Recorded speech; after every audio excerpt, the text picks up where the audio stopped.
Hello दोस्तों। Jangra special educator में आप सभी का हार्दिक स्वागत। उम्मीद करता हूं कि आप सभी अच्छे होंगे। तो आज इस वीडियो में हम बात करेंगे जो बिहार में बीड ब्लास्टेट का एग्जाम हुआ था।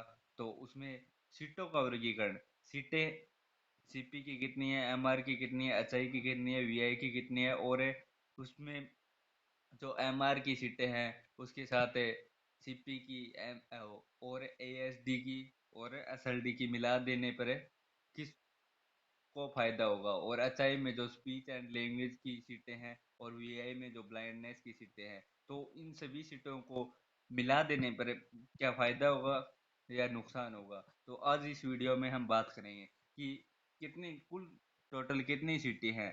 तो सबसे पहले हमें वीडियो में सिप्पी की जो कक्षा 1 से 5 है उसमें और 6 से 8 दोनों में हम बताएंगे कि बीएड में सिप्पी की कितनी सीटें हैं। तो सिप्पी सेरिबल पैलेसी आपको पता है, जिसमें 285 सीटें हैं। 285 सीटें पीआरटी में हैं और जो 6 से 8 तक है उसमें 83 सीटें हैं। तो अच्छी सीटें हैं सीपी की, इतने कैंडिडेट सीपी के नहीं मिलेंगे। उसके बाद हम बात करेंगे ब्लाइंडनेस की। ब्लाइंडनेस की सीटें कितनी हैं। ब्लाइंडनेस, तो ब्लाइंडनेस की सीटें हैं कक्षा 1 से 5 तक के 585, 585 नहीं सॉरी 558, 558 है। और 6 से 8 तक है 211, 558 पीआरटी की है और 6 से 8 तक है 211 सीटें। अब हम बात करेंगे अचाई की। अचाई की कितने सीटें हैं, उसके बाद में हम बताएंगे कि किस कैटेगरी को फायदा हुआ। अचाई, अचाई की सीटें हैं, अच्छी सीटें हैं, सबसे अच्छी सीटें अचाई की 988 सीटें, बहुत बढ़िया सीटें हैं अचाई की। और 6 से 8 तक है 317 सीटें, 317। इसके बाद हम बात करेंगे लो विजन की। Low vision, low vision, low vision की सीटें हैं 931 सीटें हैं। लो विजन की 931। और 6 से 8 के लिए है 343 सीटें, ये भी अच्छी सीटें हैं। अब हम बात करेंगे स्पीच एंड लैंग्वेज की कितनी सीटें हैं। Speech and language, speech and language,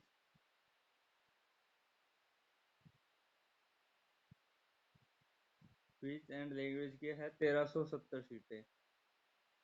सबसे ज़्यादा सीटें हैं स्पीच एंड लैंग्वेज की, और सबसे कम स्टूडेंट भी आपको स्पीच एंड लैंग्वेज में मिलेंगे। और 6 से 8 के लिए है 340 सीटें। अब हम आगे बात करेंगे एएसडी की सीटें। तो एएसडी की सीटें हैं, एएसडी की सॉरी एएसडी की नहीं, आईडी की सीटें, सॉरी आईडी की सीटें हम बात करेंगे। सबसे पहले आईडी की, आईडी जिसका नाम है एमआर। तो आईडी की सीटें हैं 544 सीटें।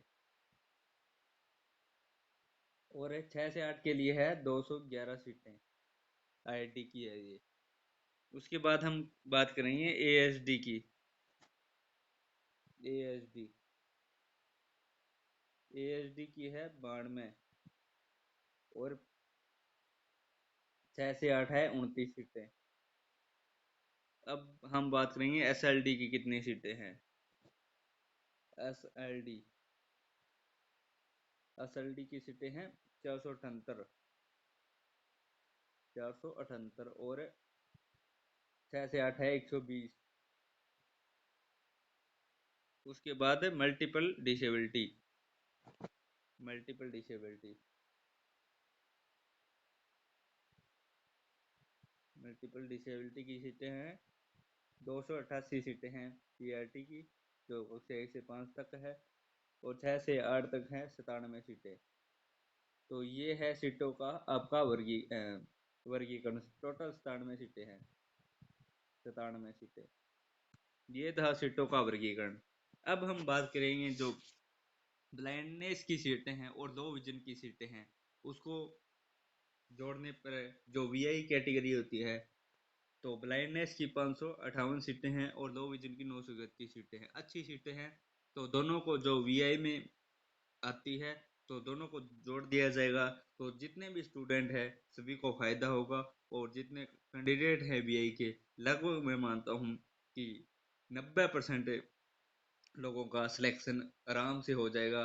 तो सभी को फायदा होगा जोड़ने से, और ये सीटें भी बढ़ेगी, और जनरल कैटेगरी में सीटें बढ़ने से जनरल कैटेगरी में भी सीटें बढ़ जाएगी ऑटोमेटिक।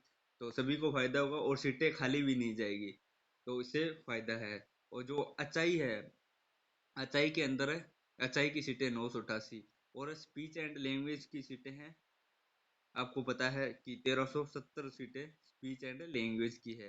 तो दोनों को मिला दिया जाए, एचआई के अंदर ही स्पीच एंड लैंग्वेज आती है, तो दोनों को मिला दिया जाएगा तो अच्छा रहेगा। तो बहुत ही फायदा होगा, और जितने भी एचआई के स्टूडेंट हैं तो उन सभी को फायदा मिलेगा। अगर ये सीटें नहीं मिलाएंगे तो स्पीच एंड लैंग्वेज की स्टूडेंट है, जो सीटें हैं 1370 उसमें से खाली जाएगी। और एचआई वालों को अगर नहीं मिलाएंगे दोनों को तो नुकसान होगा। तो फायदा आप दोनों को मिलाने से है, अचाई और स्पीच एंड लैंग्वेज दोनों को सीटें मिलाने से जितने कैंडिडेट होंगे तो सभी का सिलेक्शन हो जाएगा, मान कर चलिए। और अब हम बात करेंगे जो आईडी है, आईडी की सीटें सबसे कम है और स्टूडेंट सबसे ज़्यादा है। आईडी के अंदर कैटेगरी भी सबसे ज़्यादा आती है। तो आईडी की टोटल सीटें हैं 544, आपको पता है। और उसके अंदर जो सिप्पी आती है, सिप्पी की 285 सीटें हैं। और एएसडी भी आती है, एएसडी की कक्षा 1 से 5 तक 92 सीटें हैं, और 6 से 8 तक 29 सीटें हैं। और एसएलडी की है 478 और 120, और मल्टीपल डिसेबिलिटी की है 288 और 97। तो ये कैटेगरी सिप्पी आती है एमआर के अंदर, एएसडी आती है, एसएलडी आती है, मल्टीपल डिसेबिलिटी, ये चार कैटेगरी एमआर के अंदर आती है।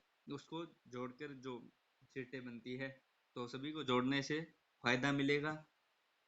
तो और एमआर के स्टूडेंट ज़्यादा है और सीटें कम है, तो सभी को जोड़ने से बहुत ही फायदा मिलेगा, क्योंकि जनरल कैटेगरी में भी सीटें बढ़ जाएगी। और मैं मानकर चलता हूँ कि सीपी की जितनी सीटें हैं 285, इतने स्टूडेंट सीपी के नहीं मिलेंगे। जो जो आपके सामने एसएलडी की से 478 सीटें हैं, काफ़ी सीटें हैं एसएलडी की। तो एसएलडी के भी इतने स्टूडेंट हैं, आपको नहीं मिलेंगे, तो ये सीटें खाली जाएगी। अगर इसको एमआर के अंदर जोड़ दिया जाएगा तो जितने भी कैंडिडेट है, मान कर चलता हूँ 90% का सिलेक्शन आराम से हो जाएगा। और अब हम बात करेंगे क्या सेकंड एग्जाम होगा, तो सेकंड एग्जाम जरूर होगा, क्योंकि सीटों के अनुरूप बच्चे ज़्यादा है। और एग्जाम आपको पता है कैसा आया था, बिल्कुल आसान लेवल का था। और पासिंग मार्किंग मार्किंग भी कम थी। तो इस कारण सेकंड एग्जाम होगा, और कंपटीशन आपको बहुत आसान होगा। थोड़ा सा आप पढ़ लेंगे तो आपका सिलेक्शन आराम से हो जाएगा। और मैंने पहले आपको सिलेबस भी बता चुका हूँ, जो बीपीएससी बोर्ड है वो करवाएगा, और स्पेशल एजुकेशन के 75 क्वेश्चन आएंगे। तो आज हम पुराने प्रीवियस ईयर क्वेश्चन पेपर हल कर रहे थे, जो आपको बी एस टेट का सेकंड एग्जाम होगा उसमें भी काम आएंगे। और आगे आप में चाहे डीएसएस भी स्पेशल एजुकेशन की तैयारी कर रहे हो, पीआरटी टीजीटी, तो उसमें भी आपको काम आएगा। चाहे केवीएस की वैकेंसी आएगी, नई वैकेंसी डीएसएसबी की पीआरटी में भी आने वाली है जल्द, 450 है सीटें। तो उसमें भी आपको सभी को फायदा मिलेगा, जितने आप प्रीवियस ईयर क्वेश्चन पेपर हल करोगे तो आपको फायदा मिलेगा। और 80 से 90% क्वेश्चन बार बार रिपीट होते हैं, क्योंकि बस थोड़ा सा ऑप्शन लैंग्वेज को चेंज कर दिया जाता है, ऑप्शन थोड़ा सी चेंज हो जाते हैं। बाकी स्पेशल एजुकेशन का वही पैटर्न है, वही सेम सिलेबस है सभी का। तो हम 115 क्वेश्चन कर चुके थे, जो चंडीगढ़ में पीआरटी का पेपर हुआ था उसके। तो स्पेशल एजुकेशन के उसमें 90 क्वेश्चन आए थे, और टीजीटी का पेपर है हमने हल कर लिया था। तो 116 नंबर क्वेश्चन से स्टार्ट करेंगे। जो ये बेस्ड बी डबल स्टेट का सेकंड एग्जाम होगा, उसमें आपको सेम टू सेम क्वेश्चन आपको देखने को मिलेंगे। 75 क्वेश्चन स्पेशल एजुकेशन के आएंगे। और आप डीएसएसबी में जो टीजीटी की वैकेंसी आई है उसका एग्जाम भी होने वाला है, तो उसके लिए फायदेमंद है। तो 116 नंबर क्वेश्चन देखते हैं। पाठ्यक्रम संशोधन के संदर्भ में स्टेक होल्डिंग शब्द का तात्पर्य क्या है? ऑप्शन नंबर ए, पाठ्यक्रम से सभी चुनौतियों को दूर करना। ऑप्शन नंबर बी, छात्रों को सफल होने में मदद करने के लिए अस्थायी सहायता प्रदान करना। ऑप्शन नंबर सी सी छात्रों की व्यक्तिगत जरूरतों को नज़रअंदाज करना। ऑप्शन नंबर डी कठोर शिक्षण विधियों पर टिके रहना। तो 116 नंबर क्वेश्चन का राइट आंसर आ जाएगा छात्रों को सफल होने में मदद करने के लिए अस्थायी सहायता प्रदान करना। तो उसका सबसे एक अच्छा उदाहरण बताता हूँ। जब हम बचपन में थे तब हम सबसे पहले साइकिल चलाना आप सीखते थे। तो साइकिल चलाने के लिए सबसे पहले हम जो पीछे से पकड़ते थे कोई बड़ा भाई या बहन, तो वो होती है अस्थायी सहायता। कुछ समय के लिए पकड़ कर रखते हैं, जैसे ही बच्चा अच्छे से चलाना सीख जाता है तो हम वो सहारा पीछे से हाथ या अपना हटा लेते थे, वो होती है अस्थायी सहायता। उसको ही इसके होल्डिंग का नाम दिया जाता है। तो ये है अच्छा उदाहरण, आप ठीक प्रकार से समझ गए होंगे। अगला क्वेश्चन 117 नंबर क्वेश्चन देखते हैं। समूह शिक्षण में सुविधाकर्ता के साथ आमतौर पर कौन सी भूमिका जुड़ी होती है? ऑप्शन नंबर ए प्रत्यक्ष निर्देश प्रदान करना। ऑप्शन नंबर बी चर्चाओं को नियंत्रित और निर्देशित करना। ऑप्शन नंबर सी प्रतिस्पर्धी माहौल बनाना। ऑप्शन नंबर डी सीखने की प्रक्रिया का मार्गदर्शन और समर्थन करना। तो 117 नंबर क्वेश्चन हम देखते हैं। तो 117 नंबर क्वेश्चन का राइट आंसर आ जाएगा डी सीखने की प्रक्रिया का मार्गदर्शन और समर्थन प्रदान करना। तो राइट आंसर डी आ जाएगा 117 नंबर क्वेश्चन का। अगला क्वेश्चन हम देखते हैं 118 नंबर क्वेश्चन देखते हैं। निम्न में कौन सा समूह शिक्षण की संभावित चुनौतियां हैं? ऑप्शन नंबर ए सीमित छात्र व्यवस्था। ऑप्शन नंबर बी कम सामाजिक संपर्क। ऑप्शन नंबर सी सहजातीय सीखने के अनुभव। ऑप्शन नंबर डी सीखने के लिए कार्यभार में कमी। तो 118 नंबर क्वेश्चन का राइट आंसर आ जाएगा जो सीमित छात्र व्यवस्था होती है। चुनौतियां पूछी है तो नेगेटिव पूछा है, तो जहाँ पर सीमित छात्र होते हैं वहाँ चुनौतियां होगी। राइट आंसर ए आ जाएगा। अगला क्वेश्चन हम देखते हैं 119 नंबर क्वेश्चन। प्रौद्योगिकी को प्रयोगात्मक शिक्षण और संसाधन कक्षों में कैसे शामिल किया जा सकता है? तो ऑप्शन नंबर ए पारंपरिक शिक्षण विधियों को बनाए रखने के लिए प्रौद्योगिकी से परहेज कर। ऑप्शन नंबर बी शैक्षिक संसाधनों तक पहुंच को सीमित कर। ऑप्शन नंबर सी निर्देश और पहुंच बढ़ाने के लिए प्रौद्योगिकी को एकीकृत कर। ऑप्शन नंबर डी छात्रों को डिजिटल शिक्षण उपकरण से अलग कर। तो 119 नंबर क्वेश्चन का राइट आंसर आ जाएगा सी निर्देश और पहुंच बढ़ाने के लिए प्रौद्योगिकी को एकीकृत कर। थोड़ा सा गला खराब है, काफ़ी दिन से मेरी तबीयत थोड़ी डाउन थी, तो इसके लिए क्षमा चाहूँगा, थोड़ा सा एडजस्ट करना आप। अगला क्वेश्चन हम देखते हैं 120 नंबर। साधन कक्षों के बारे में आम गलतफहमी क्या है? ऑप्शन नंबर ए ये केवल गंभीर विकलांगता वाले छात्रों के लिए है। ऑप्शन नंबर बी प्रत्येक विशेष और समावेशी स्कूल में संसाधन कक्ष सीखने के स्थान होते हैं। ऑप्शन नंबर सी इन कक्षाओं में विशेष शिक्षा शिक्षकों और कभी कभी पैरा फॉर्मेशन का स्टाफ होता है। ऑप्शन नंबर डी इसमें शिक्षकों के बीच सहयोग की आवश्यकता है। तो 120 नंबर का राइट आंसर आ जाएगा जो आम गलतफहमी होती है ये केवल गंभीर विकलांगता वाले छात्र होते हैं। राइट आंसर ए आ जाएगा 120 नंबर क्वेश्चन का। अगला क्वेश्चन हम देखते हैं 121 नंबर क्वेश्चन। दिव्यांग बच्चों के शैक्षणिक प्रदर्शन पर मनोसामाजिक चुनौतियों का संभावित प्रभाव क्या है? ऑप्शन नंबर ए एकीग्रता और फोकस में सुधार। ऑप्शन नंबर बी सीखने के लिए बढ़ी हुई प्रेरणा। ऑप्शन नंबर सी आत्मसम्मान और शैक्षणिक प्रवृत्तियों में कमी। ऑप्शन नंबर डी त्वरित संज्ञानात्मक विकास। तो 121 नंबर क्वेश्चन का राइट आंसर आ जाएगा आत्मसम्मान और शैक्षणिक उपलब्धि में कमी। जो सामाजिक चुनौतियां हैं यही है, बच्चों का आत्मसम्मान और जो शिक्षा में उपलब्धि है उसमें कमी होगी तो बच्चा ऑटोमेटिक अपने आप को नीचा दिखाएगा। तो राइट आंसर सी आ जाएगा। 122 नंबर क्वेश्चन हम देखते हैं। परिवार का सहयोग किसी बच्चों पर कैसे सकारात्मक प्रभाव डालता है? ऑप्शन नंबर ए बच्चे की विशेष जरूरतों को नज़रअंदाज कर। ऑप्शन नंबर बी अलगाव की भावनाओं को बढ़ावा देकर। ऑप्शन नंबर सी भूआत्मक सहयोग और समर्थन प्रदान कर। ऑप्शन नंबर डी समावेशी शिक्षा के महत्व को कम कर। तो 122 नंबर क्वेश्चन का राइट आंसर आ जाएगा भूआत्मक सहयोग समर्थन प्रदान कर। परिवार ऐसा बच्चों के साथ होता है, बच्चों के साथ प्रेम स्नेह से जितना आप अच्छे से व्यवहार करेंगे तो बच्चा आपके साथ भी अच्छा व्यवहार करेगा। तो राइट आंसर सी 122 नंबर का। अगला क्वेश्चन 123 नंबर क्वेश्चन, दिव्यांग बच्चों के परिवारों के लिए अपर्याप्त सहायता का संभावित परिणाम क्या है? ऑप्शन नंबर ए, सामना करने का बेहतर तंत्र। ऑप्शन नंबर बी, चुनौतियों का सामना करने में लचीलापन। ऑप्शन नंबर सी, तनाव का स्तर और खुशहाली में कमी। ऑप्शन नंबर डी, सामाजिक कौशल में सुधार। तो 123 नंबर क्वेश्चन का राइट आंसर आ जाएगा तनाव और उच्च स्तर और खुशहाली में कमी। Right answer C. अगला क्वेश्चन हम देखते हैं 124 नंबर क्वेश्चन, कौन सी सीखने की अक्षमता मुख्य रूप से पढ़ने और वर्तनी लिखने में कठिनाई से जुड़ी हुई है? तो ये क्वेश्चन बार बार हर एग्जाम में ये क्वेश्चन आता है। ये कितनी भी कम से कम 5 से 10 बार रीट में आ चुका है, डीएसएसबी में भी बहुत बार आ चुका है, चंडीगढ़ में भी आ चुका है, केवीएस में भी आ चुका है, हर एग्जाम में ये क्वेश्चन आता है। तो आज इस वीडियो में हम सभी पर बात करेंगे।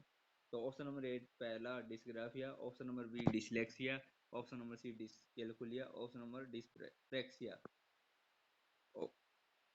तो अक्षमता मुख्य रूप से पढ़ने और लिखने में कठिनाई होती है। तो इस क्वेश्चन का राइट आंसर आ जाएगा डिसलेक्सिया बी। अब हम सभी पर बात करेंगे।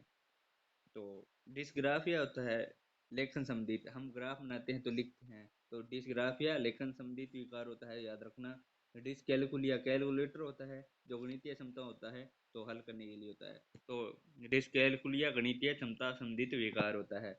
और जो डिसलेक्सिया होता है उसमें पढ़ने संबंधित विकार होता है। और डिस्प्रेक्सिया होता है भाषा संबंधित विकार। तो आपको ये मैंने चारों बता दी है। हमेशा एक क्वेश्चन इसी से आपको एग्जाम में देखने को मिलेगा। अगला क्वेश्चन हम देखते हैं 125 नंबर क्वेश्चन, दुनिया भर में वयस्कों में अर्जित अंधेपन का प्रमुख कारण क्या है? Option number A glaucoma, option number B diabetic retinopathy, option number C macular degeneration, option number D trachoma. तो 125 नंबर क्वेश्चन का राइट आंसर आ जाएगा डायबिटिक रेटिनोपैथी,